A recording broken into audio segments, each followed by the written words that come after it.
Où est passée Deborah Jeans? Spoiler alerte, elle était bien mieux cachée que Delphine Jubilard. Pense à t'abonner, ça soutient la chaîne. En 2004, en Caroline du Nord, Deborah Jeans, 29 ans, mère de 4 enfants, sort de prison. Elle s'installe chez Kimberly, son ex-belle-sœur, qui s'occupe des enfants depuis tout ce temps. Le 19 janvier, Deborah disparaît.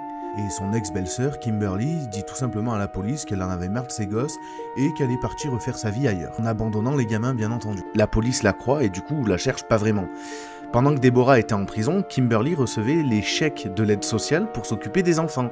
Sauf qu'après la disparition de Deborah, Kimberly elle continue de toucher les chèques et du coup en 15 ans, j'ai fait le calcul pour toi, elle touche à peu près 360 000 $. Mais en octobre 2019, un post Facebook sur les cold cases fait surface parce qu'un anonyme envoie un message privé à l'admin et qui dit « Deborah est dans le jardin de Kimberly, enroulée dans un tapis avec une balle dans la tête. » La police creuse l'arrière-cour.